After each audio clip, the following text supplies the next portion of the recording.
Yo, coming to you live from World Championship in San Jose. Welcome to the Living Legends podcast.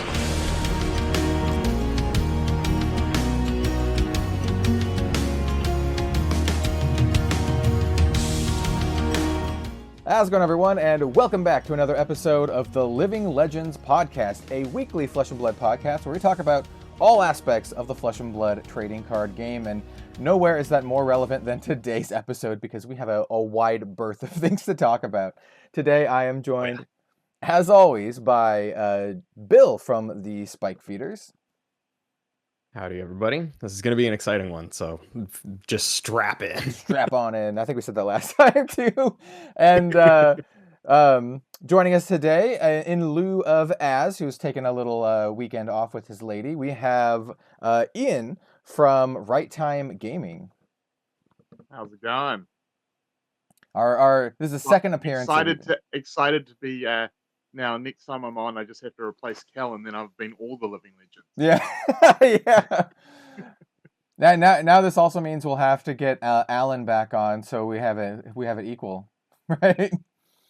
We'll see. Just quick rip to mine and Alan's old channel, Radio Reflex, one of the original podcasts. Yeah, get the old band back together. I was actually thinking while I was in the shower, I was like, okay, we got Radio Reflex, one of the OG Flesh and Blood podcasts. Now we need to get Session Blood in, another OG Flesh and Blood podcast. We'll have all the OG FAB podcasts in our podcast. We'll just attempt to assimilate all the old guard. I was about to say, if you want to truly do that, the person you actually need to get on is Sasha as well. Oh yeah, he had a I think a five episode podcast right at the beginning. We did get Chris Bewley, who had his show 7 days. Yeah, so we're working on there. All right, so to get it back a little bit on track, I'll run down a quick docket that we're going to talk about today. It's really exciting. We're going to talk about Arakni and Yoji lore. We're going to talk about the shitty Christmas gift, which is really, really cool. We're going to talk about Iain's 500 Flesh and Blood tournaments. And I'm not joking. He's literally played in 500 sanctioned events, which is insane. More now. Yeah, exactly. More now. And then we'll talk a little bit maybe about how Flesh and Blood has changed over the past 3 years, because Iain would be the perfect person to talk to about that, because he's been playing constantly 500 events for the last 3 years. So, So I started with Tales of Aria. Yeah. Well, I started with Welcome to Wraith, thanks to Iain actually a little bit. But I don't play a lot of sanctioned events because frankly I don't have a lot of time to do that. I'm usually in my studio sweating away making YouTube videos. So yeah, that's what I'm doing. And also I have a lot of this is a small aside, because I do a lot of casting and coverage for US events.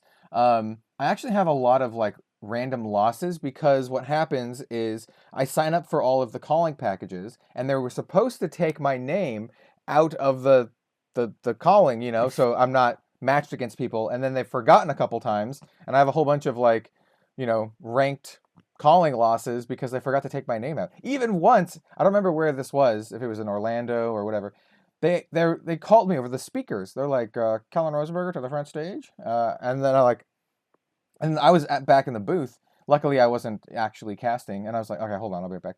And I go, and I was like, hey, I'm on the coverage team. And they're like, oh, we forgot to take you off. We're sorry. We'll do that now. And I'm like, thanks. Okay, I'm gonna go back to doing my work. Yeah, so that's so funny. I have a bunch of ranked losses because of that. I don't really care. So it's not a big deal for me. But I get my ranked losses the good old fashioned way, by not winning the games that I play. By losing. by playing Levier at Worlds. Yeah, I was gonna say by not playing meta decks. That's how you do it. Yeah. That would do it. I mean, I'd probably be there too. Anyway, okay, let's talk about our week in Fab. We actually haven't done this for the last couple of weeks because we've just been so busy with other things in the podcast. Do either of you want to kick it off, or I can just start about mine, because my week has been fairly eventful, I would say. Mine I can start. Mine's really quick, Yeah. and I usually don't have much because it's just like, oh, I just didn't do anything. I went to my first event in like 3 months Yeah. this past weekend, which was really cool. I played my aggro prism deck, and round 1 I got matched up against a Fi, and I won because he Yo. didn't respect the second fractal replication. So Oh, yeah, I love it. attacked him with the first one. I transmogrified something into an 8 attack, and then played 1 fractal. And he's like, okay, I blocked the first thing. There's no way you have a second one, because I only had a card in my arsenal. I had nothing else. So he's like, there's no way you have the second one in your arsenal. And he's like, okay, I'll just take the 8. And I'm like, how about another 8? Oh my god. Like, oh, okay. Yeah, so I was able to do that. And then I got matched up rounds 2 and 3 versus Old Hymns. And against Guardian, the deck does not do anything. So I lost very well. But that was really fun. I just had forgotten what it was like to go to tournaments, so I'm gonna try to do that more, especially because I found out one of my old friends from high school just stumbled into the game and didn't even know that I played. Nice. And he joined the local Discord that I had set up, and I saw that he had joined, and I'm like, oh, hey pal, how's it going? And he's like, oh, you're the Bill they were talking about. So yeah, he's going to be coming out to our Monday night tournaments, and I'm going to lend him a Lexi deck because he's interested in seeing how she plays. So yeah, it's just kind of exciting, reinvigorated a little bit. Speaking of Lexi, that segues into my week a little bit. I've been building a lot of decks, one of which is my No Fuse Lexi 2.0 that I've been kind of tinkering around with, using a couple cards from, well, one card from Dynasty. I really like Heat Seeker. I think it's really sweet in Lexi.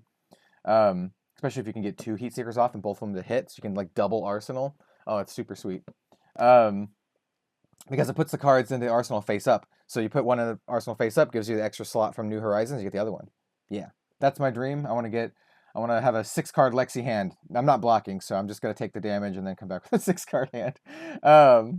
So I've been doing that. I've been building a lot of Arakni decks. I have currently built 3 Arakni decks, one for UPF, one for Blitz, which I'm going to be playing against Iain on live stream after we're done recording this. I really like this deck. It's a lot of fun. I also played this deck against Az on Talishar on his channel the other day. And then the final Arakni deck, it looks like I'm holding up the same one, but they're actually both in black deck boxes. This one is Clash. So I recently participated in the Clash Bash, I think is what Mansant is calling it. They invited me, and I got kind of roped into playing Arakni. I think Az was like, oh, invite Kel, he'll play Arakni. I'm like, all right, I guess I'll play Arakni. I actually have another Clash deck that I think is a lot better than Arakni. It's an OTK Viscerai deck that is disgusting. It's actually disgusting. I've played it a few times with Talishar, and it's gross. Like, you can do like a 15 Arknight Ascendancy Dominate plus like 20 plus rune chance on turn like 4 or something. It's stupid. And then everything else is just like defense reactions. There's a lot of like great defense reactions and a lot of playable stuff for Viscerai in the format. Anyway, I played my Clash game, and I played against Chain round 1, which is probably the worst matchup for Arakni because all my banishes just make him stronger. And he had 20 damage turn 2, so I died. Not on turn 2. I died like 2 turns after that. But I can't hang with the 20 damage turn 2 in a format where I can't play my best cards. Like I can't play my equipment or any of the other Majestics. So it's just like a bunch of random commons and then like cash in as the only way to use my silver. So surely it's got to be like I've seen a few people going, does anyone have a list for commoner Arakni? I'm like, man, that's got to be tough. Just like it doesn't really have a full fleshed out set of cards yet, and taking out that many of the key cards, it really is missing something. So yeah, congrats on actually taking a shot with it. But I'm sure it was. I'm sure you say that this was a bad matchup. I'm sure there weren't too many good matchups in that format at the moment. Everything is like, so the deck feels just super fair. Like that's what it is. It's super fair. Where other decks are not fair. Like they can be really, really busted, like Chain. And so this is a format where Chain has both Stubby Hammers and Seeds of Agony, and like he's not really missing much from his normal like sweet, like back when he was like huge in CC. In Right. fact, he even has Rosetta Thorn now, so it's like even stronger. He doesn't have what do you call it? The husk. It's but- interesting. I think I think Clash is actually a very interesting format where I actually think it's probably a little bit more unbalanced than balanced. Yeah. Which is what they were trying to do. Like, I feel like Yeah. the especially because like the Welcome to Wraith and Arcane Rising characters have super rare and majestic Yep. specializations, whereas some of the laters just have rare specializations if they have any. I have Regicide. That was my specialization. A specialization that literally kills me. I did run it, by the way, and I did not cut it from my. I did not sideboard it out. I'm running Regicide no matter what. But yeah, I respect that. Viserai has Arknight Ascendancy and become the Arknight, and I have Regicide. It's fine. I mean, Lexi. I mean, not Lexi. Azalea has Red in the Ledger and Knock the Death Whistle. Like, Azalea could actually be like pretty sweet. And like Knock the Death Whistle is just like the best tutor in the game, I think. Like, I mean, maybe you could argue that belittle tutoring for Minnoism is like right now like more widely applicable and therefore better, but like yeah, I mean, like belittle Knock the Death Minnoism. Whistle. You get one specific card. Knock gets you any arrow and slaps Gets it right you on any top. arrow, and And then reload. you can give it Dominate because Yeah. whatever, and also it has Reload. Yeah, it's like it's just such a good card. If you can set it up, this has happened to me before, and it's pretty rough.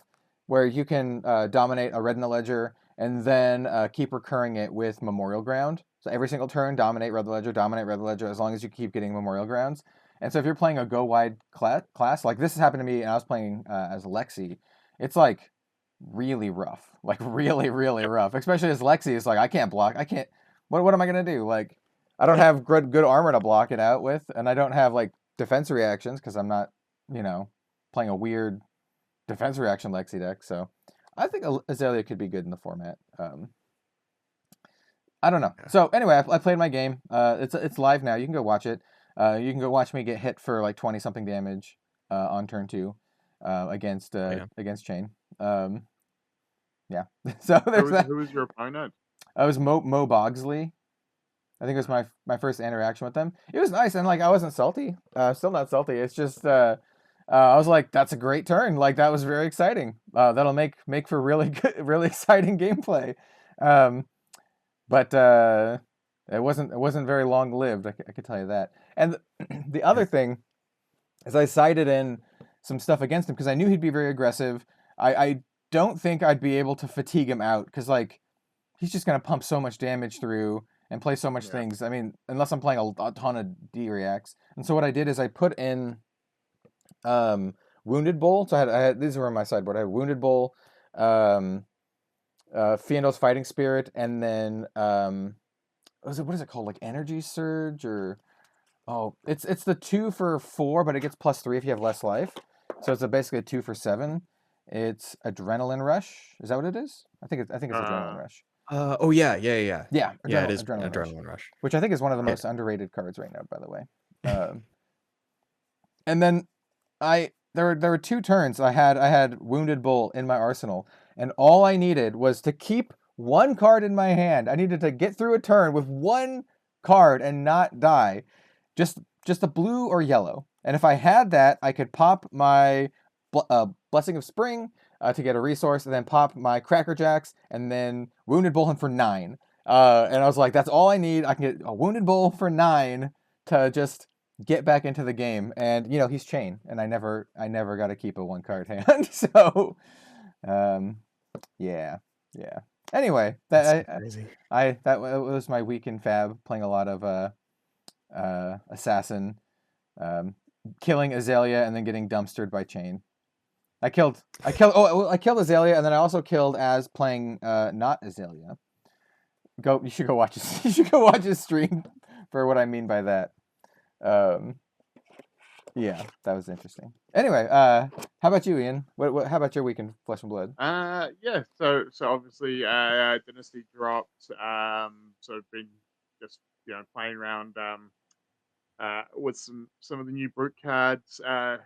The day one of the drop last Friday. Played at the release event at Card Merchant in West City. And just tried to fit all the brute stuff in all one blitz deck, and that does not work. Yeah. So I was like, I'm running rock, and I'm running like tear limb from them, so I can like try and tear limb from them into a savage beatdown, like trying 4 different things in a in a 40 card deck, and that just did not work. So I played another 3 armory since, and just sort of slowly taking stuff out, and was like focusing the Reinhard deck back. I have and I've been sort of theory crafting a KO deck that I may or may not play against you today, because I actually haven't physically put it together yet. So it'll depend on how much time we have between these 2 things. But yeah, no, it's been good. I managed to trade for a Marvel Rock, which was cool. So Nice. that was one of the cards that I wanted from the set. I was lucky enough to pull a Fabled CNC in the one box that I opened. So and I moved that along to basically sort of fund getting some more stuff, which was good. It was nice to have for a short amount of time, but like it's a really interesting Fable for someone like myself who's been playing for as long as I have, because I'm like, oh, it's cool. It's a different art. I'm not the sort of person who wants to get 3 and flex, like have 3 of the Fableds instead of the regular ones. And I have play sets of it, and I was like, and I played Brute, and to be honest, I haven't actually played CNC in a Brute deck in a long time, like because we have just so many other 6s. So I was like, as cool as this is, I feel like selling it now was the time to to do it before the market dipped out. So I moved that along. So that was good. But yeah, no, I'm looking forward to. I actually really keen. I haven't pulled the new bow yet, but I am really keen to look at an Azalea build. Just purely like it's really interesting. And I think it's because I'm a brute player. But the one card that has actually got me interested in playing Azalea is not a card that everyone else is excited about. But for me, it's Hornet Sting, Oh yeah. which is effectively the arm piece that is a mini reckless swing in equipment. And I'm like, Yeah. like this speaks to my how I finish games as a brute player. And also back in the day, when I did play Azalea a bit, you will often get down to 2 or 3 life and then die.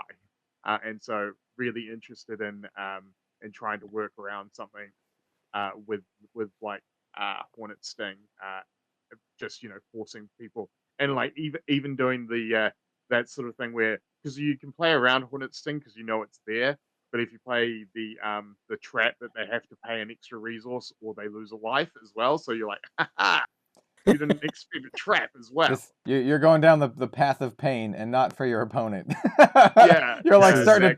starting to talk about traps, and I'm like, oh no, this is not a good. I will path say to go this is down. Iain is currently the perfect replacement, like note for note for Yeah, Az. yeah, But exactly. to be fair, a lot of this has come from playing against Az's ultimate pit fight Azalea, which is just all defense. Yeah, Yeah. We played a couple of games in this, and while we were all in the US, and I think I killed him deliberately because, as I said to him, this is ultimate pit fight, not ultimate pit dodge. yeah. I mean, yeah.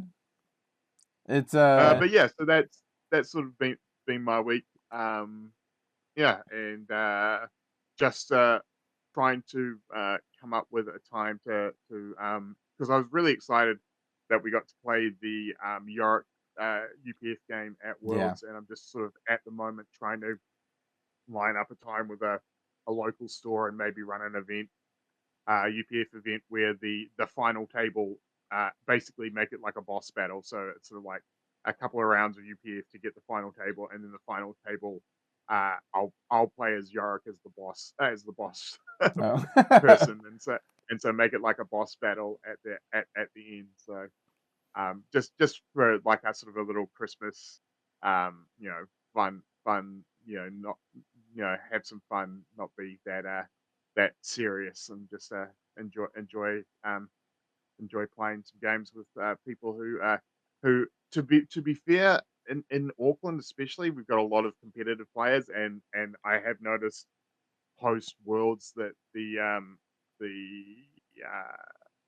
armories are quite a few people less, because I think burnout is a very real thing for a lot of the players being playing, and especially this year, it's just been season after season after season, testing for the next thing. So I mean, I totally get the burnout and people just taking a little bit of a break. So just sort of want to offer something up that's a bit of fun, and you can come out and try the new cards and have a bit of fun without it necessarily being particularly competitive. Yeah, for sure. What do you guys think of, this is kind of off docket just a little bit, but what do you guys think of the new set so far? Just kind of like your quick first impressions. I've made it no secret that I love this set, in no small part to my much awaited class finally appearing. And I actually really, really, really love the class, and I love how it plays. And it is somewhat how I envisioned. Like there literally is a card that I almost made one for one like a year and a half ago. Like Payday is a card that I made. So it's close, but it's different, and I really like it. And I'm curious to know your guys' takes on Dynasty as a whole, I guess. I'll let you go first, Iain. Yeah, well, I mean, it's interesting for me because I've actually only opened one box, and I opened one box, and then I just bought my play sets for the brute stuff after I got my box and saw what I got, because for me brute was what what I wanted to jump into. So I really haven't actually played around with the set all that much. I do like it. I do like opening it. It's I think the assassin slot is far more appealing than the festival slot was in Everfest. Oh yeah. And I feel like that was a nice correction there, and also just like the correlation of it as well, where you can now get multiple foils in a pack, and you can get like I've seen packs that have pulled, because of that, have pulled like 3 Majestics out of one pack and stuff like Yeah. that. So I think it inspires people to open prize packs more at armories and stuff. Like a lot of our stores here do prize tickets, which are effectively like one ticket is one pack. But what tends to happen a lot is that after a little while, after a set's been out and we've drafted a lot, people just were like, I just put the tickets into my deck box and I'll wait until the new set comes out because I've got everything I need. Whereas I think Dynasty is definitely a set that people are like, oh yeah, I'll just cash in my ticket now to get my one shot lottery to see if I pull something cool. And like for instance, just this past Friday, a guy who went, I think he either went 2-2 or 1-3 at our armory, pulled a Fabled CC out of his one pack, and I'm Nice. like, can't you can't be unhappy with that. Yeah. It was perfect because he was like standing next to the other new players, and you're like, yeah, come along. You may not win 4 games, but this set is cool enough that there's enough really cool stuff that you could walk away with a $500 card Yeah. opening one pack, which is really cool. I hope they do that. I hope they continue this kind of special slot kind of mentality in future supplemental or expansion sets. I think it makes them really exciting. I think with the less cards but the higher chance of getting good stuff, I think is a nice balance. Yeah. I also really like this set. I've been, obviously discussing it with people relatively frequently. And a lot of the sentiment that I've been getting from, people in my local meta and just other people that I discuss Flesh and Blood with, they're There's almost like an undercurrent of people being upset that this set doesn't have like new best in slot cards for every class. And honestly, to me, that's like one of my favorite parts of this set is that it's not that they're printing bad cards, they're printing cards that aren't just overtly more powerful than things that have been printed, which is, there's a term for that, power creep. I really, really don't like power creep. I think that it's like one of the worst things that a TCG can suffer from. So the fact that they're yeah like Random. when I was talking Sorry. I was talking to one of my friends about it, and I was like, yeah, like Yu-Gi-Oh is like, for Flesh and Blood, it's like, hey, we're printing options if you want to build like a dagger warrior deck. And then people are like, well, I don't want to build a dagger warrior deck because there isn't support for it yet. It's like, there might be some point. Like they're exploring options. I agree. And I agree 100%. That's one of the reasons why I like the set so much. Is you said Dagger Warrior, but there's also like Tiger Ninja, Brainstorm Wizard, Rock Brute. There's like these other ways to play and build decks that you normally wouldn't put in a draft set, but because it's a weird off, expansion thing, you can, and it's awesome. Yeah. Sorry to cut you off. Something that sorry, go ahead, Iain. I was gonna add like one of my favorite cards from the whole set, and it's a card that I've actually replaced a legendary with in a lot of my blitz sets is Beaten Trackers. Oh yeah. It's a rare. It effectively makes you play in blitz, especially where Rhinar can be a three turn character. I'm like, you know what? I don't actually want a lot of these matchups. I don't want to roll dice with Scabskins, and this is really good because it means I'm guaranteed on a Blood Rush turn to, if I want, I can get that extra action point or do it after a Savage Feast, and I'm like, this is actually a rare that I would consider playing over a legendary in certain formats, and I can't wait to actually play Rhinar Commoner again because that card is a rare that you can put as one of your 2 rare slots. So I think you're right. The overtly overly powerful, it's not, but like it absolutely is perfect niche for certain formats and certain matchups. So I think that's what's been really good about the design space. Exactly. And I think that this is this type of design space that they're exploring here, giving people options, is exactly what these supplemental sets should be for anyway. Like they want to keep the, we're introducing a new hero, or we're doing something like that. That's to the main sets, because they've stated that they're doing main sets and then expansion sets. This is, you're expanding the universe of these heroes that exist already. And yeah, like I'm excited to try out. I don't think it's going to be better than the current combo Bolton, but I was discussing with Tommy Fresh from Fresh and Buds how there might be, with the introduction of, what's that card called? Visit the Ironforge. It's the common for warriors that give your sword and dagger attacks this turn piercing 3. The fact that it's all attacks this turn, and you only need 1 card from Bolton's Soul to give both of your daggers go again for your entire combo turn. I don't know. Is it going to be good? I don't know, but I want to try it. Like, it's cool. Yeah.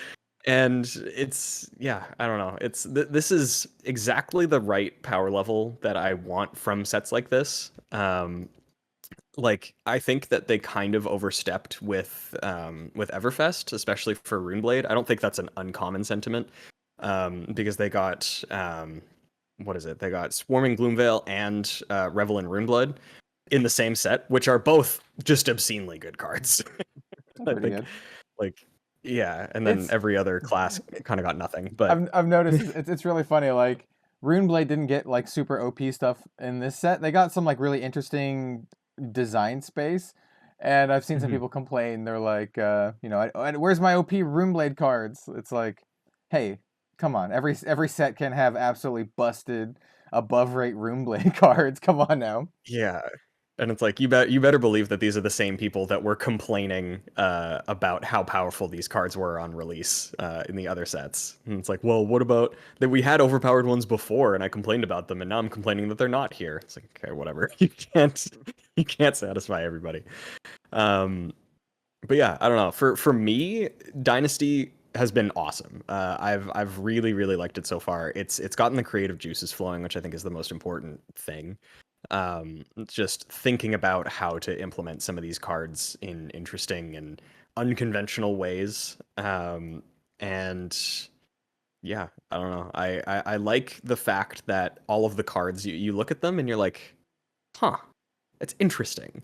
It's different. I haven't seen that before, but it's not like, one of my least favorite things, and I think I've said this before on the podcast, is when people are evaluating new cards from new sets and they immediately blow something off as like, oh, that's bad. It's worse than other options that are available. And it's like, okay, well, that might be true, but maybe you're not viewing it the right way. Like, I'm not saying that everybody who assesses a card as bad is wrong.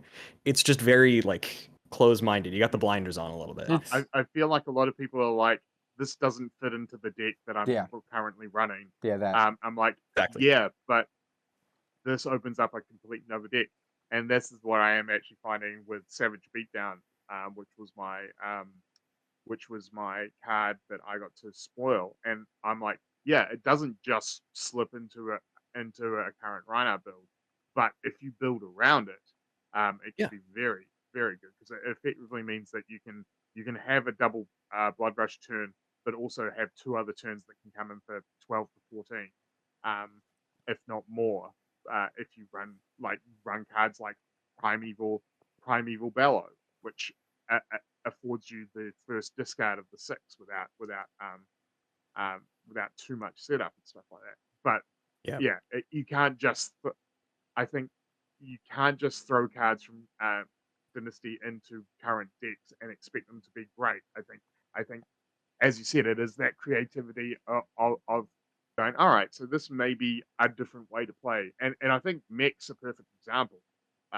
Mech's got some great cards, but again, you have to play different now. But I have been run over by was it the BIOS? The BIOS update. BIOS combo into with like the pounder BIOS into a throttle turn 1, and they're coming in for 9. I'm like, that I literally 2 weeks in a row I've lost to a 10-year-old. Shout out to Archer Young, who's Darren Young's son, who's like, I'm not 100% sure, but I think he's around about 10, who has run me over with Dash 2 weeks in a row.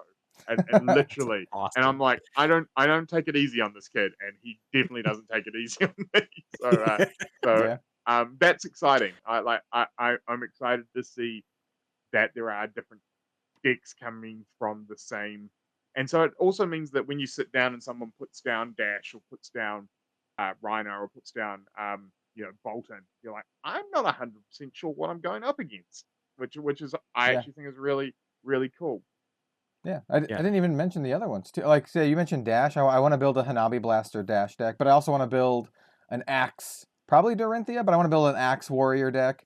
There's so many decks that I want to brew just because of the set, and I think why it's one of my favorite sets. Honestly, I think it's my favorite set since Arcane Rising, and that's saying a lot because I really love almost every single Flesh and Blood set. But the fact that I want to build I don't even know how many decks. I want to build Hanabi Dash. I want to build Tiger Katsu. I want to build Rock Brute, probably KO.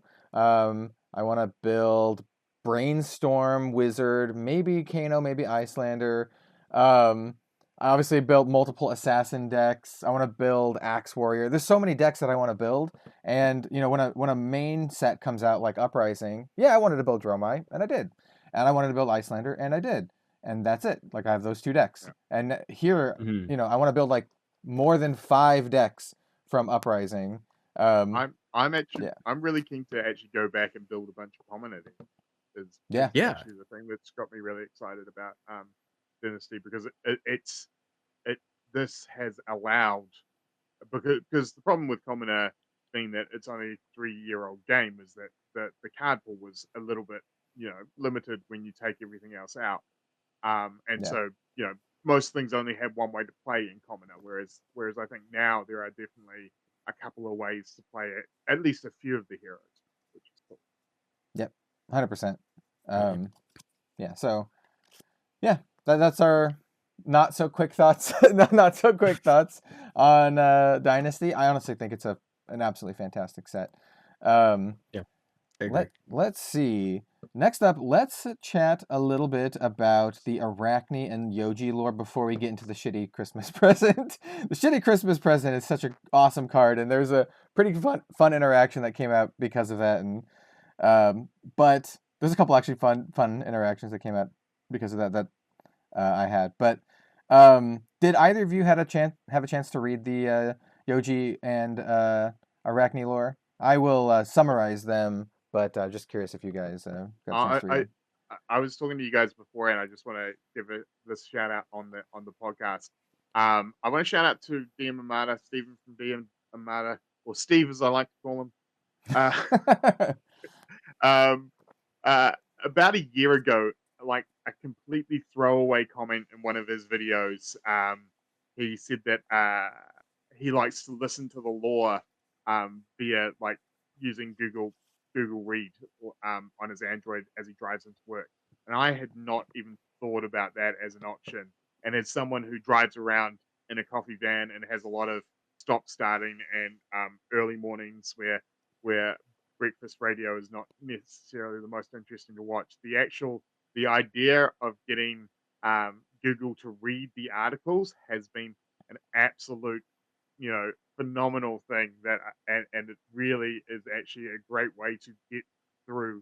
And this is how I listen to all the lore because it means I can listen to it while I'm driving. I don't have to be like trying to read my cell phone in between customers or anything. I can just put it on and listen to it, and it's a great way to get through and listen to the lore. And plus I don't know about iPhone because I don't have an iPhone, but on Android, like the little music interlude that at the start of every time they read an article actually fits perfectly for Flesh and Blood lore.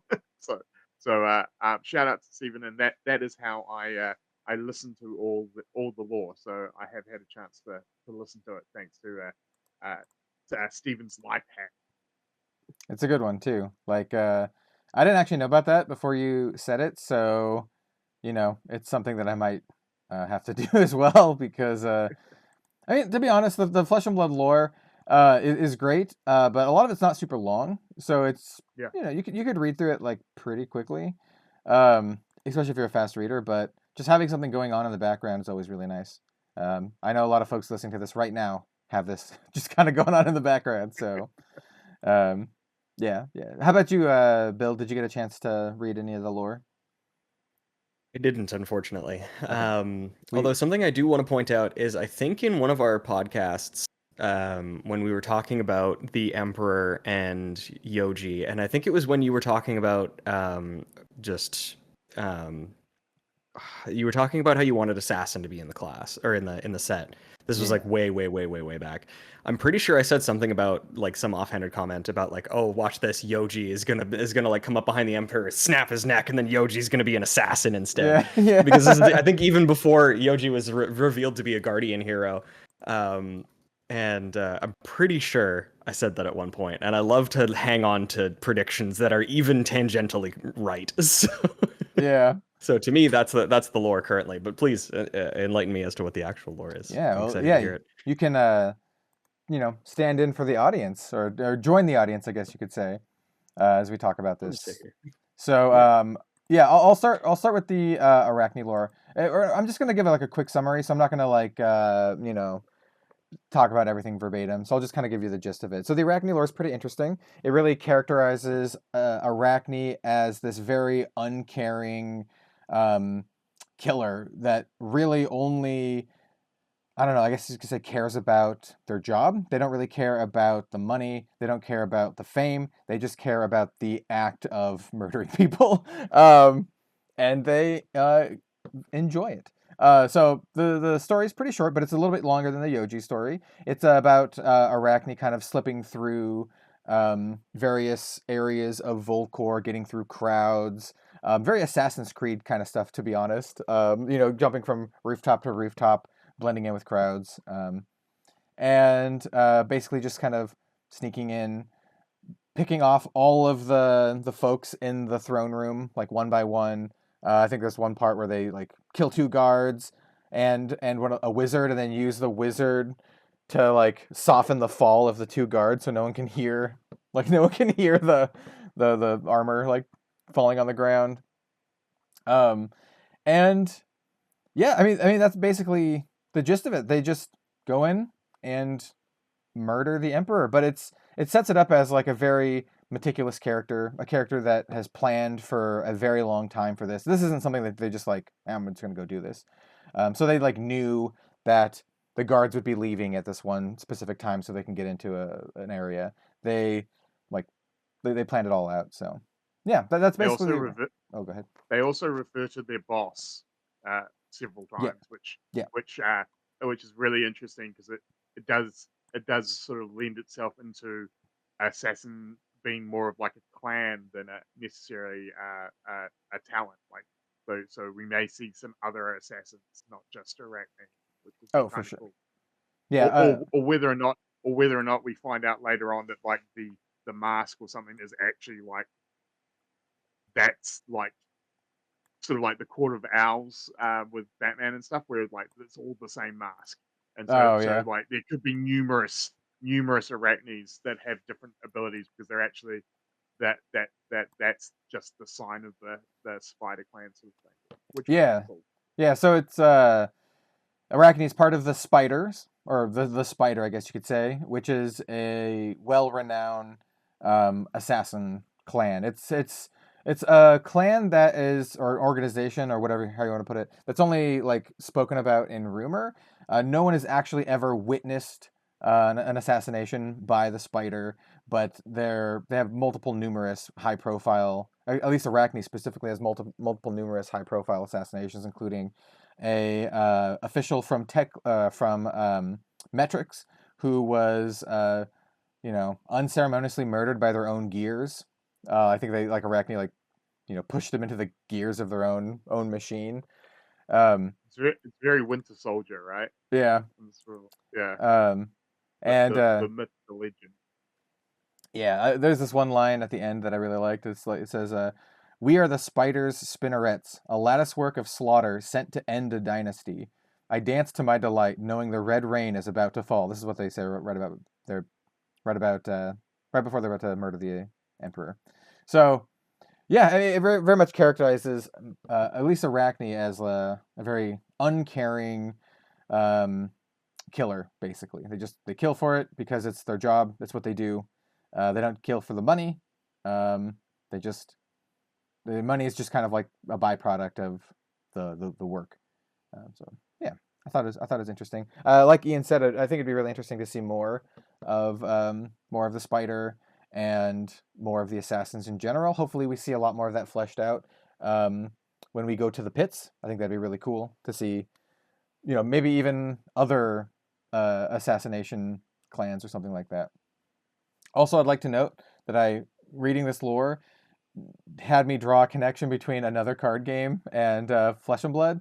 The Spider. I'm pretty sure the Spider clan in Legend of the Five Rings is like a assassination clan. Assassin clan, yeah. Yeah. I'm So pretty sure they were too. yeah, I was thinking about that. I'm like, wait, is the Spider or the Scorpion? And I'm like, I'm pretty sure the Spider is actually the assassination clan. So I'd be willing to wager that's not a coincidence. It's probably like a nod, like a homage to L5R, but yeah. And then we have the Yoji lore. I could recant the Yoji lore, but would you like to, Iain, since you listened to it as well? It's much shorter, I think. No, I'll let you do a better job. I tend to meander off on my own tangent, so I think you do Okay. a better job at being succinct with it. Yeah, so the Yoji lore is much shorter. It basically has to do about Yoji and various other like clans in the dynasty. I believe, let me see if I can pull up the name. Yoji is part of a clan called the Alshoni. I think he's the last Alshoni, which are like these protectors of the royal line. There's another clan that they're kind of at war with. I think it's called the Onzu or the Azu or something like that. Let me see if I can find it in the lore again. But essentially, he's trying to prevent this other clan from gaining power, from kind of usurping the throne. The Yoji lore is told a a little bit like after the fact, like you know, it doesn't talk about like the actual death of the emperor. It talks about like the repercussions of it. It said that he was even betrayed by his own soldiers, by his own garrison, and Ezu is what they're called. Ezu, Ezu. So there's the Alshoni and the Ezu. And he's just kind of trying to, you know, keep the dynasty together, while he's it's almost crumbling. a little bit. He's almost a little dishonored because of it. Yeah. And I think that's a really nice touch. That's why he's a guardian, not necessarily a draconic guardian. Yeah. Which I think is a nice little connection to the lore. Because I was a bit surprised when he was just a guardian character, not a draconic character as well. But with that lore, it sort of kind of leads into the disgraced. You know, he's still trying to do his job, but trying to refight. You know, reestablish his honor. Yeah. Yeah. Once again, I'll read just the last little bit here because I think it sums it up pretty well. It says, remorse has thrust Yoji into a sovereignty of suspicion. He patrols a land haunted by paranoia, doggedly protecting the memory of his fallen master. In Yoji's mourning heart, he feels the smoldering embers of the dynasty. Though they cool and fade, he clutches them ever tighter. He will continue to serve his true master until his dying breath. So that's kind of basically Yoji's thing here. He also is trying to, like I said, stave off the Ezu from like claiming full control of the court of Volcor, and yeah, I like this take on the lore, by the way, for Yoji. So it's not like, you know, before the emperor died, you know, him trying to like, you know, missing out, and he's like, oh crap. I like that it's kind of like after the fact and talking about like the repercussions of kind of what's going on. I think this also leans into what LSS was talking about, how with like the spoiler season and stuff, it was the most lore based set that they've done with spoiler season and stuff like that. And so to continue it on with like the stories post the spoiler season is quite nice because yeah, thematically this is, you know, this has been a really nice run on from Uprising into this. Whereas like sort of Everfest was like Everfest, it's a carnival, it's like it happens every year. Yeah. You know, it was sort of like this is a thing that happens, but not hugely lore based set. So it's nice that this set does also have some more lore stuff in it as well. Yeah, I at Worlds I actually talked a lot to Alex, who is going to be the next. I don't know. He's basically taking over for Chris Bewley, and we talked a lot about Flesh and Blood and Flesh and Blood in 2023, and a general sense that the lore and the world of Wraith is going to be presented a lot more going forward as well. So I think that's a great move.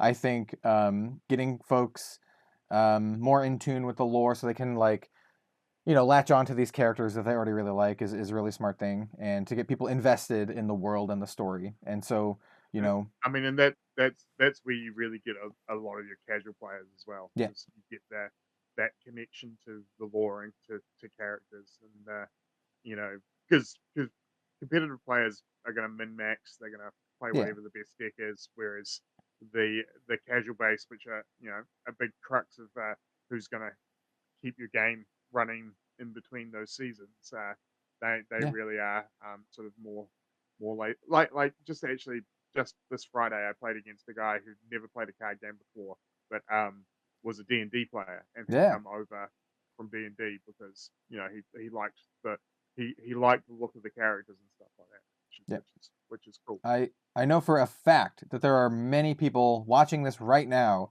who like Flesh and Blood is their first card game like ever.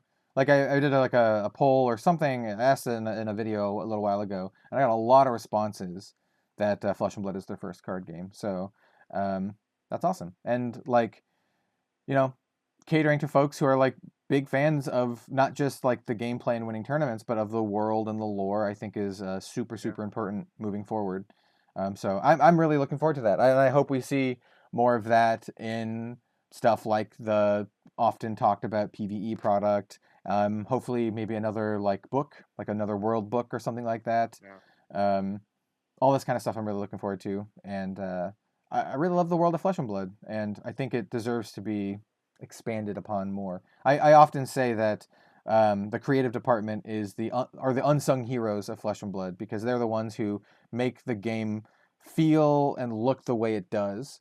And for me, that's like as important as the game, because like if it was just the game and mechanics, sure, but I think it really needs the awesome art and the characters and the world and all that stuff to make it a complete package.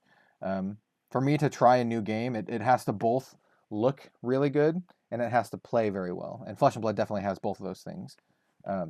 So, yeah, looking forward to that kind of stuff and to more lore. And one thing about Uprising and Dynasty, what the hell happened to Icelander? She was like, I'm rolling up, I'm gonna do some stuff, and then she's just like gone. Like whatever happened to what was the whole like Icelander journey thing? I hope we see a follow up to that and to like what Icelander's doing. And maybe she got a cool new cloak and mask. I don't know, maybe that doesn't make much sense, but I still want to see. Maybe she'll have some part to do with the court of Volcor or something. Maybe she's like a long lost heir or something. I don't know. That'd be kind of crazy. Yeah. So with that said, we'll move on from the lore to something that has some characters in it, but I'm not sure how lore relevant the actual card is. This is Shitty Christmas Present. And if you are a visual watcher of the podcast, you will see the image right here. I'm going to have the card image popped up, Shitty Christmas Present. But we'll talk about this because this is a card that I think is hilarious, and I think it shows the humor of the LSS team. So this card is going to be the promo card for the December 2022 Armory Kit, along with a matching playmat. There's like a poster too, but the real piece de resistance is the Shitty Christmas Present itself, which is a generic action for 0. It blocks for 2, and it says, put a cracked bauble from outside the game on top of target hero's decks. And then flavor text, socks, again? And then it has Azalea looking very, very disappointed in these socks. This card is, I love it so much. I love it. So I love the art. Art's by Sam Yang, by the way. Yeah. And it also features some very notable characters on it. Like we said, like, you know, we have Azalea, we have Dash in the background, Arakni also in the background, and then this character that some people think is Lexi, but I don't think is Lexi. We can talk about that in a second. But yeah, Bill, what do you think of the Shitty Christmas Present? I am honestly so surprised that this is a real card. Not unpleasantly surprised, but yeah, when Ego Raptor, when Aaron Hansen posted this on Twitter, I was like, it's called Shitty Christmas Present. Yeah. Well, it has Xmas too. It's not even spelled Christmas. It's like Xmas. Xmas. Yeah, it's Shitty Xmas Present. But I love it. It's so funny. And it's gonna go along really nicely with my stack of cold foil baubles. I'm 1000% playing this in UPF. Like, yeah, 100%. Yeah. And in many UPF decks, especially Arakni, by the way, because it actually synergizes with Arakni. You can put it on top of your deck, and then you put a yellow. Yeah, put a yellow to try to get the Eradicate or whatever to banish it. But yeah, I love this card so much. Yeah, to me, I really like the idea to like PVE. That's just in my head. Like I see this like play out in PVE, and all I can think about is Jokey Smurf. Oh yeah, and just being like, imagine being in the battle against like, I don't know, a giant dragon, and your team is there, and then like your one character is like, here you go, and just puts a Shitty Christmas Present on top, cracked bauble on top of the dragon's.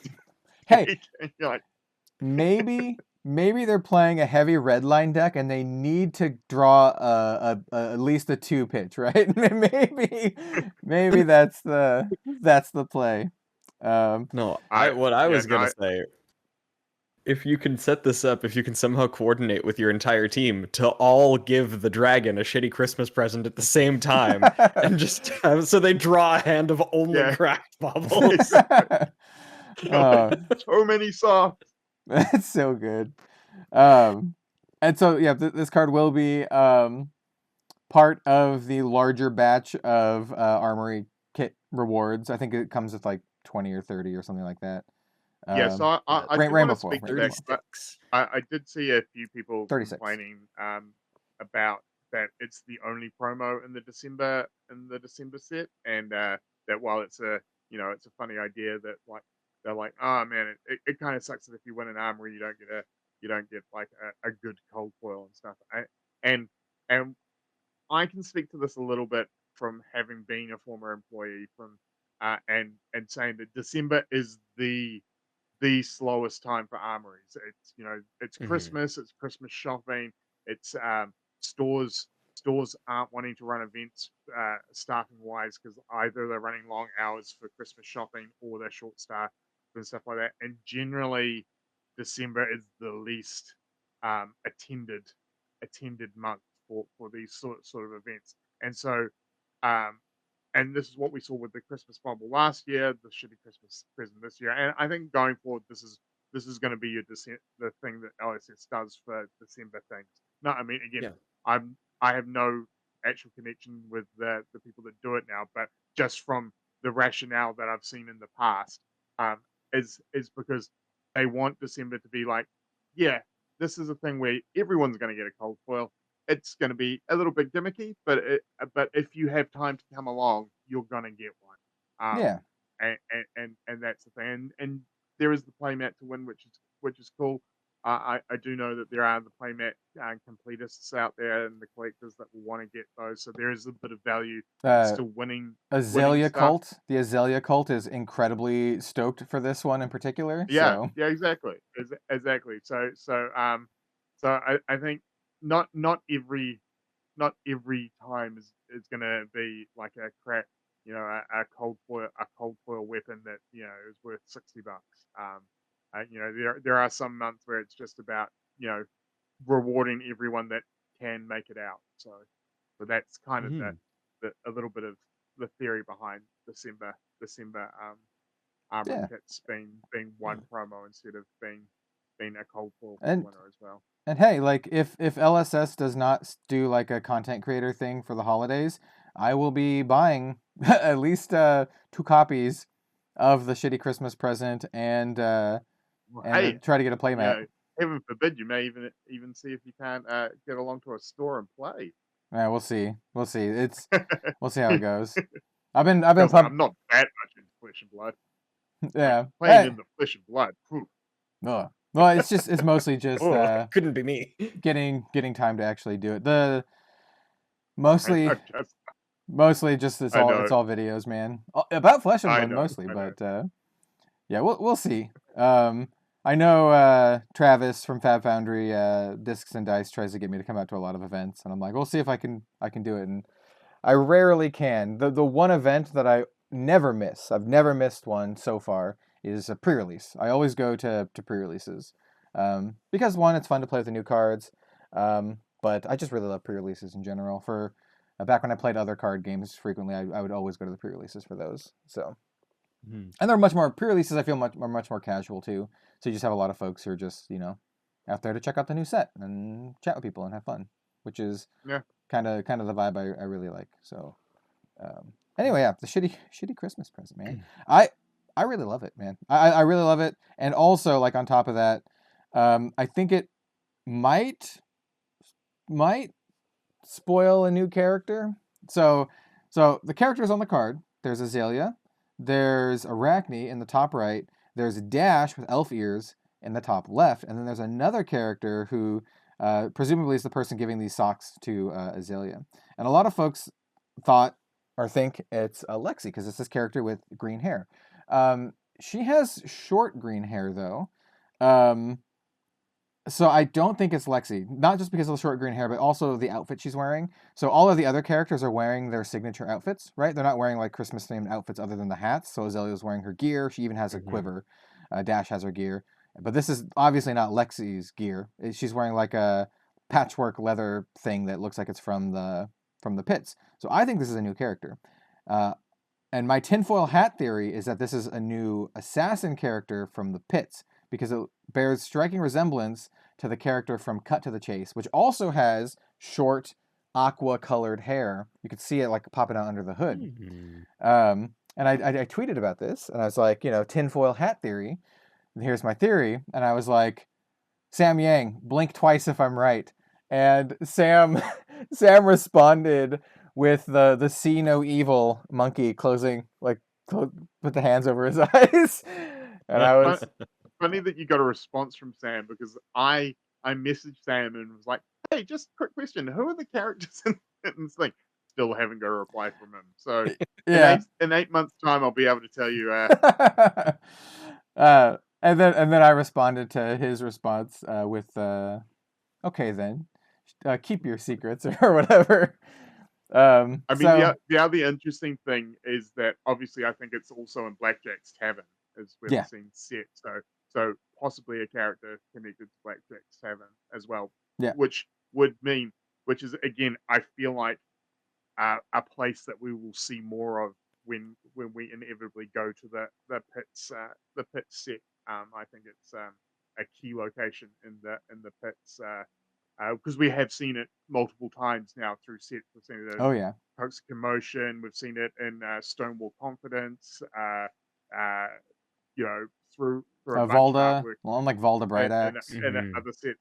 Exactly. So I feel like when we do finally get a pit set, whether or not that's the next set or whenever it is, I do feel like Blackjack's Tavern is going to be a fairly key location that things are rotate around. Yeah, 100%.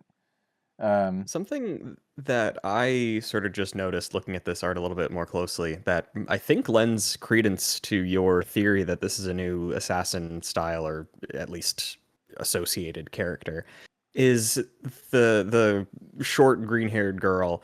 The way that she has the socks and they're close up to her, but then you notice that her far shoulder, she could just be like shrugging, but it feels like that's too far out for her regular shoulder. And Arakni has the same type of shoulder. He's got something hidden under his cloak that's like bumping up his shoulder more. So is that a thing that just assassins have? I don't know. It looks very like slightly uncanny, like non-anatomically correct, and I trust Sam Yang to be anatomically correct in his his illustrations. So I don't know, that to me that says something. I don't know. Maybe I'm reading too much into that, but that's my tinfoil hat theory on the shitty Christmas present. We did have one other interaction that I thought was pretty funny, because like DM Armada tweeted like, hey, we really need some socks, like some Flesh and Blood socks. And then I responded, I would definitely buy them. Not only that, I would help promote them. I would help like film a commercial to promote them. Then I just kind of put like in little flowery writing, I put a very Flesh and Blood Christmas with DM Armada and Red Zone Rogue. And then the official Flesh and Blood Twitter responded, and I'll have an image of that on here, with a photoshopped image of DM Armada and myself. Our faces are pasted on little Christmas elves, and it says, our people will be in touch with your people. I'm pretty sure this is just a fun little gaffe, but I would not be opposed to it. Just saying, like, just hit me up. We'll do something. Steve, I think Steven responded. I can't believe that they photoshopped your faces on themselves. Yeah. The fact that it's from the official Flesh and Blood Twitter makes it so much better. Oh, I love it so much. So funny. And Steven retweeted this, and he's like, "Please say this is real." I don't think it is. I think it's just like a funny little thing. But I still really liked it. It definitely made my day. So That's my full interactions with the shitty Christmas present. Coming to a UPF game near you very soon. I will be playing this card. So yeah, there's there's that. Let's talk a little bit about. We have a little bit more time to talk about Iain's 500 Flesh and Blood tournaments now, which is a lot. It's a lot of tournaments. Sure, like I haven't heard officially from them, but I'm pretty sure I was the first person to get 500 tournaments. Oh. Yeah. So it's quite funny. I did post it up on my Right Time Gaming post, and there was like one of the posts was someone doing the maths who couldn't was like, wow, like this doesn't seem real because at 3 years you'd have to have gone to like 3.6 armories a week. I'm like 3.6 armories a week. I'm like, bro. Let me tell you about 2019 when I was going to 8 armories a week. Yeah. This is how I got to 500. So yes, and to answer his question, yes, it is a lot, and no, I don't have kids or a family that I have to. This is what I do in my spare time. And to a point, for the first year that Flesh and Blood was out, it wasn't even my spare time. It was almost part of my job, being that I was the community manager before the pandemic hit. So one of the things I did was I made a point of going out and playing in all these events. I've sort of talked about this before, about how this is how I ended up sort of being part of Brute Nation. Was that very early on, having been a store owner in my previous career, I know when you're trying to get a game off the ground, uh, the worst thing that can happen for new players is that they get excited, they come along to your hobby league or your armory or whatever the event is for the thing, and then just proceed to have to play against the meta deck every single round and get hammered by whatever the current flavor of the month was.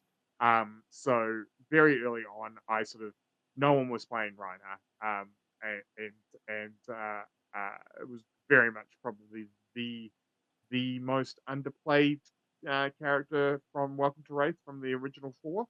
And so, and also, I'm a big Hulk fan in Marvel.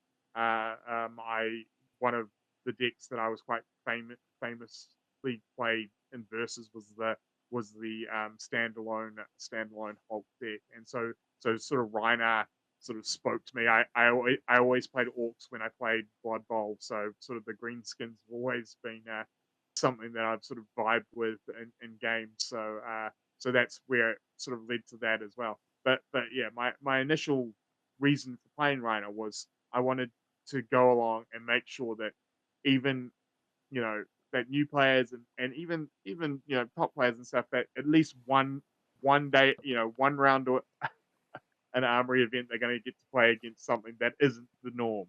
Like the amount of times people have sat down across from me and gone, oh, cool, it's not Bravo, or oh, great, I don't have to play Ira again. Like the relief of like, oh, I actually get to play Flesh and Blood against a different hero. That was kind of my MO when I first started out, and I just sort of, I just sort of leant into that, and that's why I play Livia a fair bit. Not quite to the level of someone like Mansant as well, but I definitely have been known to rock Livia through the classic constructions formats and stuff like that. And yeah, and as I said, initially when I started out, I was the community manager. It was part of my job to go and promote the game, and that's what I did.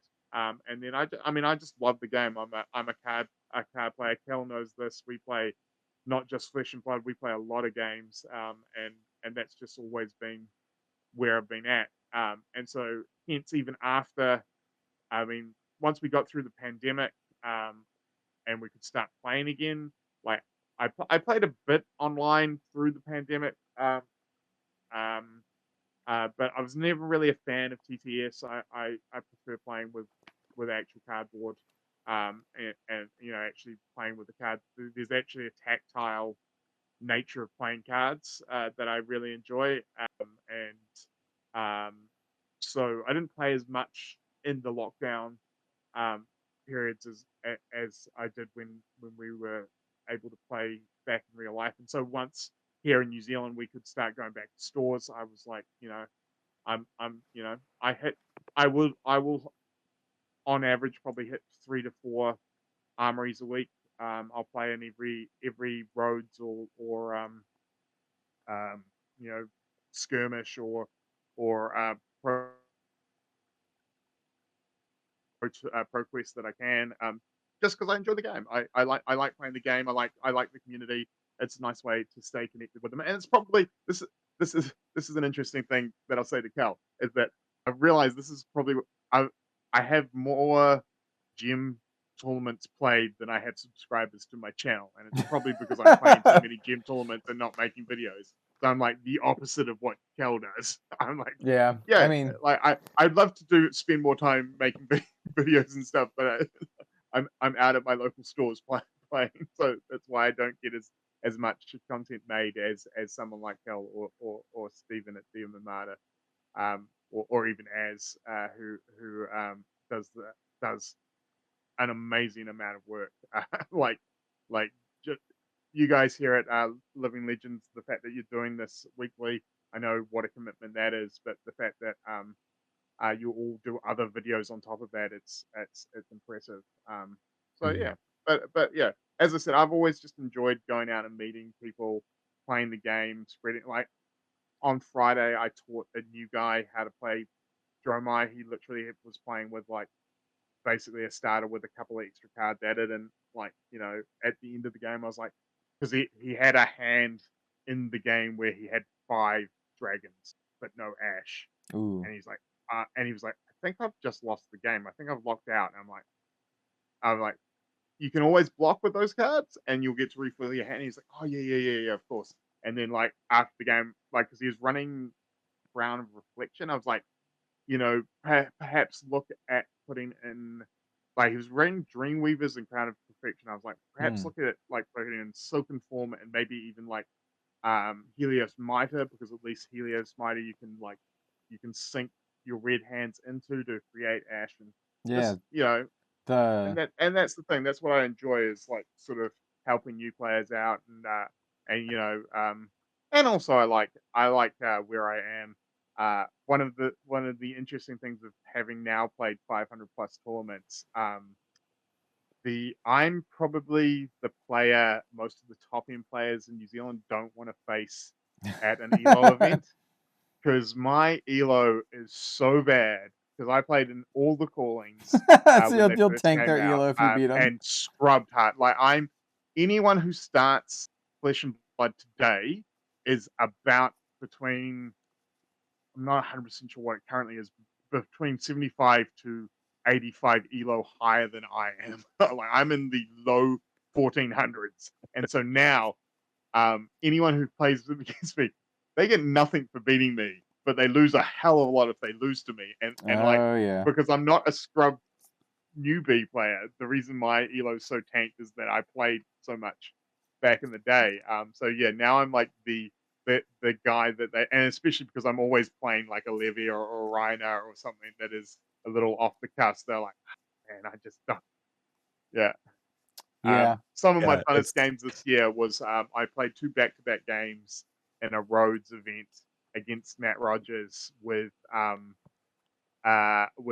Basher Levia, and first game he had no cards left in his deck, and the last game he only had like 3 or 4 cards left in his deck, because that was like our top 8 game, and like he was like, I had to put in extra cards because of what happened in like the round robin, and he was like, at the end of it, he was like, man, that is like one of the toughest games played. I was like, yeah, man, and that's what we do. That's what we do. We like to we like to make people who think they're a lot better than me sweat.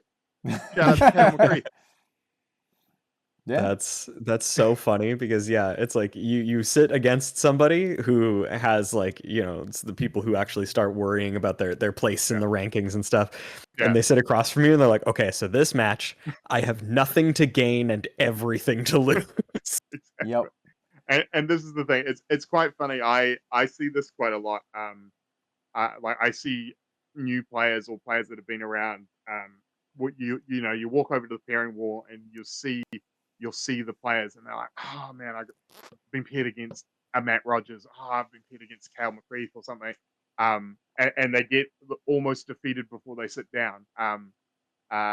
Because we have some very good players in this country. And Kale and Matt, and they are very good players. But at the same time, I don't think I've ever sat down against anyone in Flesh and Blood and gone, I can't beat this person. At the same time, I've also not sat down against anyone and gone, I can definitely not lose to this person. so I have a very, as I said, like Archer, who's 10, 11 years old, has basically owned me for the last 2 weeks. So I have a very I have no fear against who I'm playing, but I also have no fear of losing either. And that comes from playing characters like Olivia, where like you're not just playing against your opponent, you're also playing against your deck. I mean, yeah. Hey, but yeah, so that's it. I've played a lot because I like the game. It is what it comes down to. But it is kind of cool to I can go back and I can look at Gem and I can go, the first ever Gem event I played in was the first ever event ever played, which was the world premiere event. And I hope that my last game of Flesh and Blood will be the last game that's ever played. That's I'm in it for the long haul. I want to be here until it either ends or I shuffle on. So, but yeah, and it's really interesting. Like the Boomer XP thing that also came in is that having played this much has afforded me. I am in the high 30s in lifetime XP, and that has afforded me invites to both Pro Tour 1 and Worlds. Whether or not going forward that's going to continue, obviously I think once we get into a point where ELO is actually more events that generate ELO have been played, I think we'll move away from X 90-day and lifetime XP, and it'll be just invites and ELO, and maybe that's when I retire back to more UPF and and the side tables like we did at Worlds. But yeah, I'll keep playing and I'll keep showing up to events until I can. Yeah, man. Yeah. Like I have the leaderboards up here, and for New Zealand, you're 5th in lifetime XP. Yeah. And globally, let's see, maybe a bit lower now after Worlds.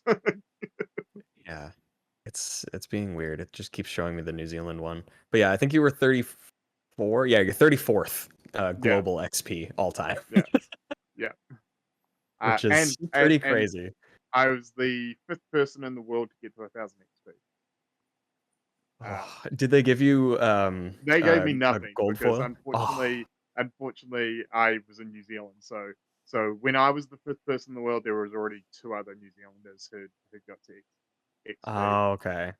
But yeah. But so and I didn't get anything for getting to 500, which I didn't expect. So I kind of got myself something, and this is something that I just want to quickly shout out to everyone who helped me with it, including some of the guys from Fab Boundary who were really great in giving me some prize tickets at Worlds. I got to, obviously I timed it that Worlds was actually my 500th event, so So it was really nice that the first event I ever played was the world premiere, and my 500th event was the first ever world champs. So that's a that's really awesome. nice booking for that first 3 That's years. so cool. But what I then did was I played in a daily double on the Saturday after I didn't make day 2 of Worlds, and went like 3-1 and won 300 points prize tickets. And I was like, ooh, actually, this is a lot more than I thought I'd get. And I looked up and I saw that like the Livia oversized Livia card was only 800 prize tickets. I think all the other ones were, again, the disrespect to brutes is like all the other cards were like 1,000 or 1,500, and it was like 800 points for Livia. And I was like, come on now. Hey, you're talking to Ranger players here. We understand. We know how it is. Yeah, I don't even think there was a Ranger card. No, fucking.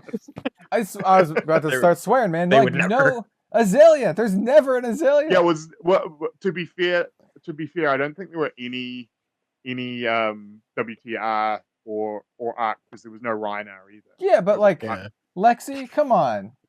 I think there was a Lexi. I just think Lexi may have been taken early, because I do remember seeing Lexi at least Pro Tour, at least Pro.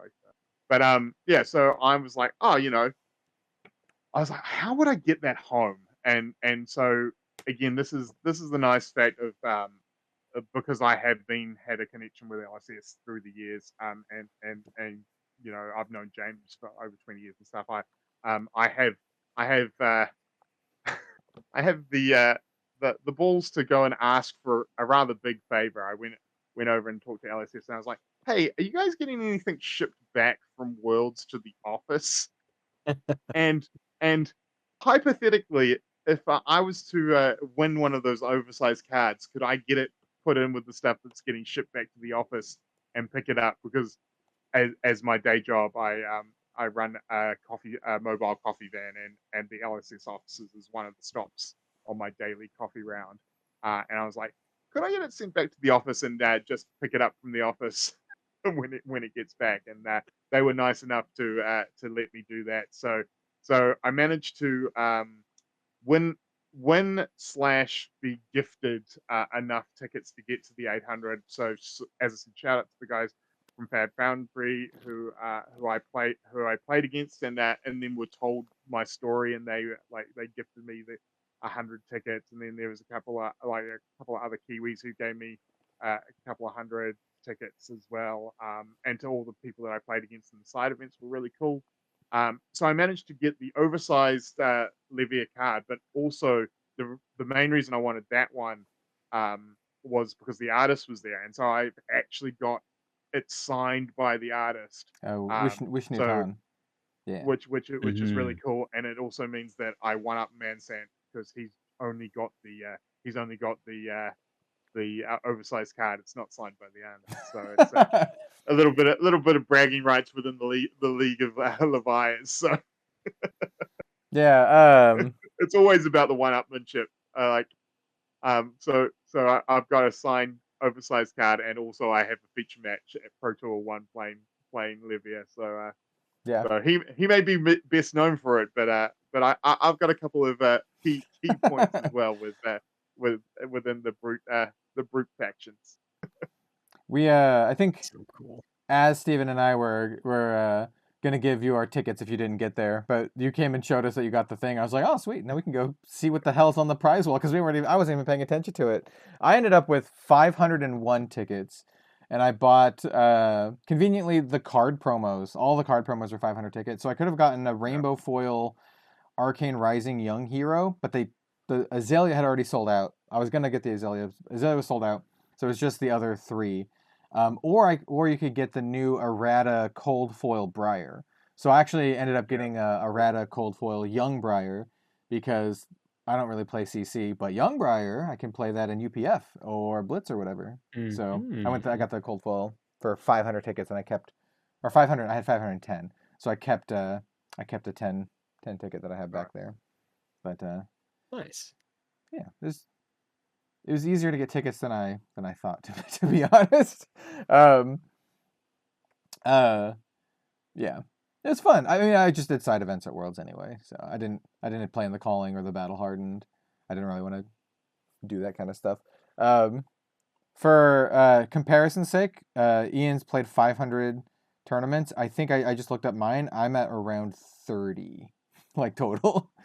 30 like Flesh and Blood events. So yeah, 500's is a lot. Though to be fair, I don't really make it out to a lot of events. Before we end, Yeah, I have 32. Oh, I see. Yeah, we're close. I have 32 and exactly 64 wins, which is double. So hell yeah. My constructed elo or not elo. Yeah, elo. My constructed elo is like 1487, and that's because I was telling these guys before we started. When I go to these big events like the Calling, Pro Tour, Worlds, all that kind of stuff, I buy the packages, right? That comes with the Calling. Sometimes I get it as part of like doing coverage and that kind of stuff.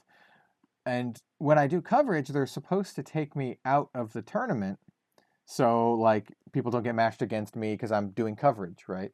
Well, they forgot to do that a couple times, so I have a whole bunch of this random, calling losses because I didn't show up because I was doing coverage. So, and funnily enough, it takes multiple rounds of you not showing up before they kick you out, because there's one calling where I have like 3 or 4 losses before they finally remove me.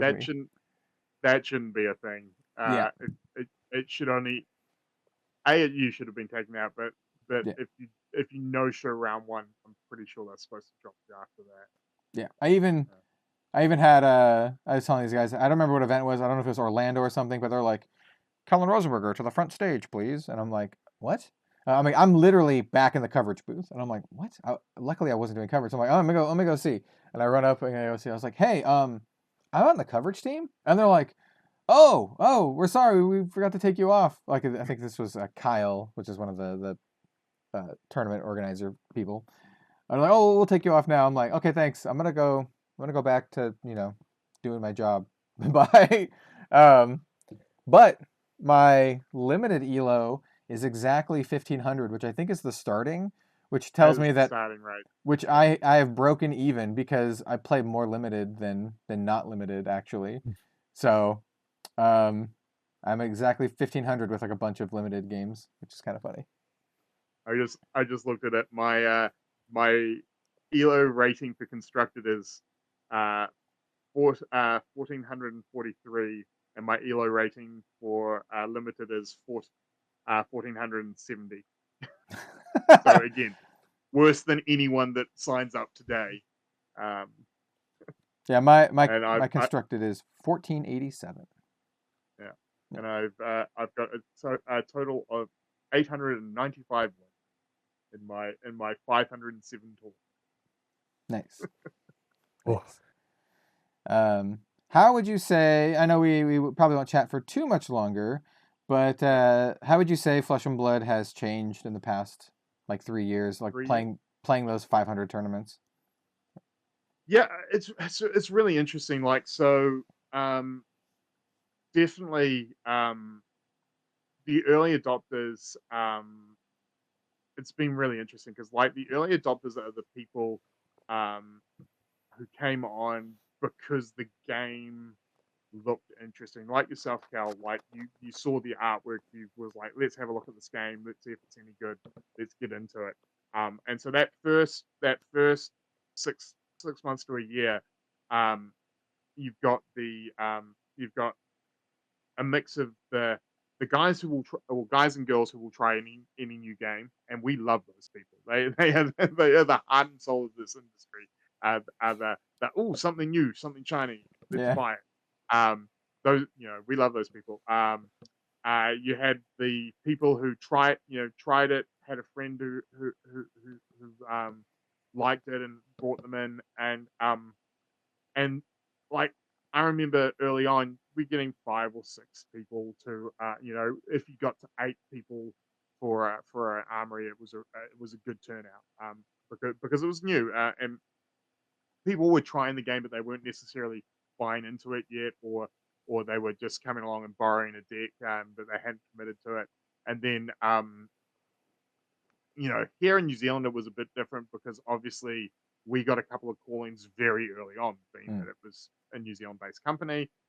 So those early callings were like sealed as well. So it was like a come on in, there's $10,000 up for grabs. This is a new game. You guys all know, and this is what can't be understated here, is that James has such a connection to all TCG's uh, uh, community in New Zealand. Like he has been like there's very few people who've been playing more than a couple of years in TCGs in New Zealand that haven't come across or don't know who James is and this is before Flesh and Blood as well.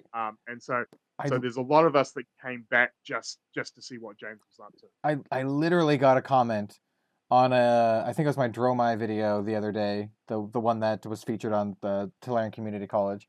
Someone who's like, I've used to play games with James all the time, like years ago playing Yu-Gi-Oh. I didn't know he made I didn't know he made a game. Like I literally got a comment that was just like he knew James from like many years ago. So yeah. And that was like for me, because as I said, I've known James for nigh on 20 years now. And for me, what was really cool was seeing, a bunch of people who I used to play Versus with or play Yu-Gi-Oh with, or I used to, I ran a store that I used to sell Duel Masters cards to a very young Chris Gehring. Yeah. Like Chris Gehring, early teens, dropped off by his parents to play Duel Masters in my shop type thing. And now, he's one of the lead developers for this game.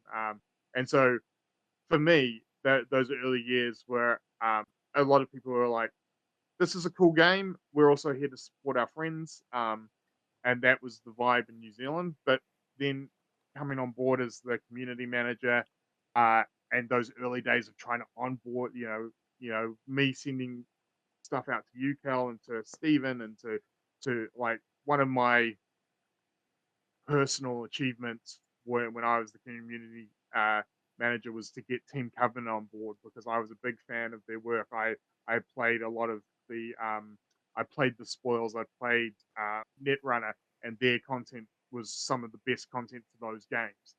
And so it was a key point when James sort of said to me, find people to help promote the game and get it out there. It's like Team Covenant was, very high on my hit list, along with like Professor and stuff like that. We had some, this would be great if we can get these people in, and a lot of these people we have now got in, which is really good. And then you sort of saw that pandemic era is the second era I sort of say of FAB, where sort of Blitz was the thing that was getting played because not everyone had a lot of cards, and you couldn't get cards as readily because you couldn't just go down to the shop. Blitz sort of took off with the skirmish seasons because it was a bit easier to play online and to play tournaments at a timely manner, more than anything. And then that led into the collector boom of 2020, 2021, with things like Monarch and stuff like that, and we saw cards go to crazy amounts. I literally have a friend who put a deposit on a house from selling his master set of Welcome to Wraith during that period of time, and like that is not even an exaggeration. That like literally paid for the deposit on a house, which is insane, like to think of. And obviously that's come down a lot because we're back into real life. The whales aren't as big anymore. A lot of those whales already have a lot of that stuff, so that has marketed out, and now we're into the competitive scene where we're seeing a lot more Magic players coming over, a lot more Yu-Gi-Oh players that are here to play competitively, and that's great as well, because that's really inspired another bunch of people to get into the game, and like we've got Pro Tours, we've got World Championships, and so I think there's definitely been three very key eras in that first 3 years, and I'm really excited. And I think the next big growth will be when PVE drops. I think because you're going to get in the role players and like the casual gamers, like the people who are like, this game looks really fun, but I I look at the deck list and they're super, because we always have that, is this game too expensive to get into? And my argument on that is I don't think it's a Flesh and Blood thing. I think if you want to be competitive in any card game, it's not cheap. Like Yeah. it trading card games as a hobby are not cheap. But again, I look at it as, if I wanted to go start playing golf right now, I'd need to drop a couple of $1,000s into a bag of golf clubs if I want. I mean, I could Yeah. buy like $100 set from like Kmart, and they would get me to a point. But if I wanted to play more, and this is the thing, hobbies aren't necessarily cheap. I mean, I hate to be the bearer of that bad news to people, and I think that is just a thing that we do have to deal with. But for those people who want to enjoy the game and play the game, I think PvE is going to be great, because again, in PvE you're not going to need the top of the line legendaries and everything, and we're gonna have fun with things like shitty Christmas presents and and crack baubles, and playing Yorick with your friends and stuff like that. So that, I mean, that's I feel like that'll be the next big thing of influx of people, and I think that's where that's what I'm looking forward to as the next step.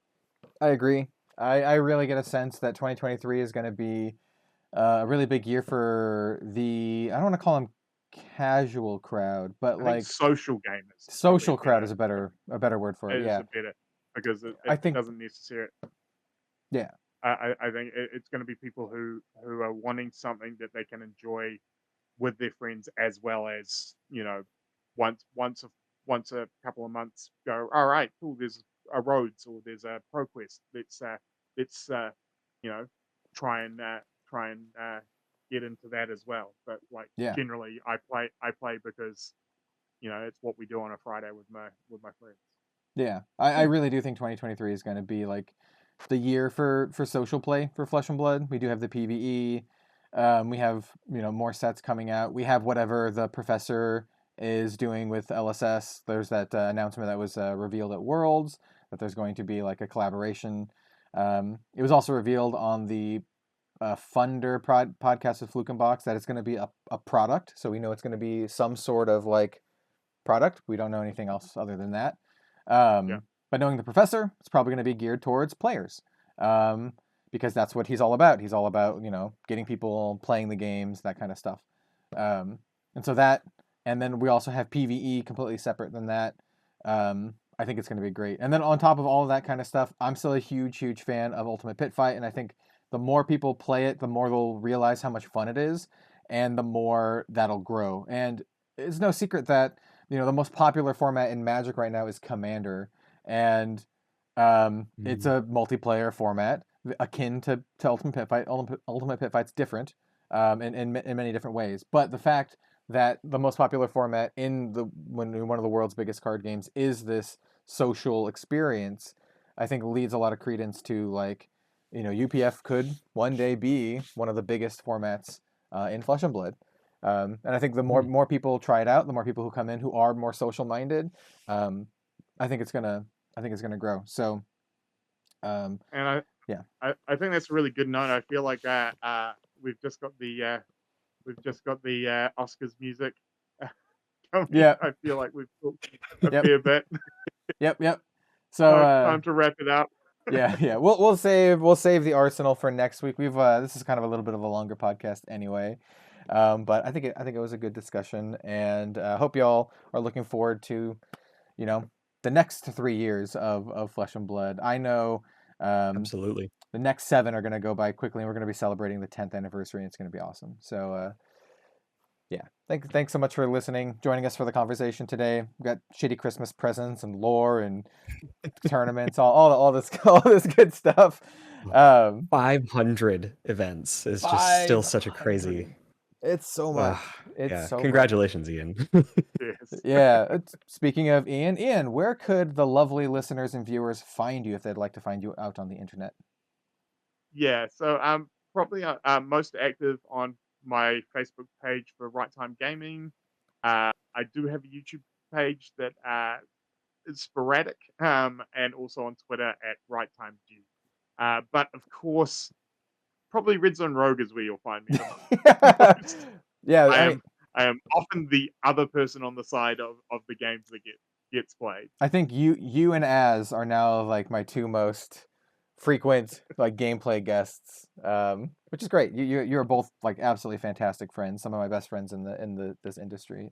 And speaking of another best friend in this industry, Bill, where could they find you? I'm Bill from the Spike Feeders. You can find me on Twitter at BillTSF, as long as Twitter is still up. That's a conversation for another time, but Yeah. to figure it out, drop that. And as well as on YouTube at the Spike Feeders FAB. We do live gameplay content. We are still retooling, still under maintenance, but we will be back in full force at this point, probably in the new year, once we get everything all sorted out. But it'll be a strong start to 2023 for sure. Yeah, definitely look forward to that. And I am Kel, also known as Red Zone Rogue. You can find me everywhere at Red Zone Rogue.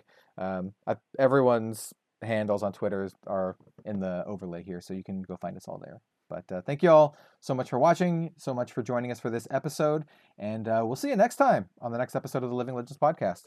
Have a good one, everyone. Thanks, everybody. Yeah.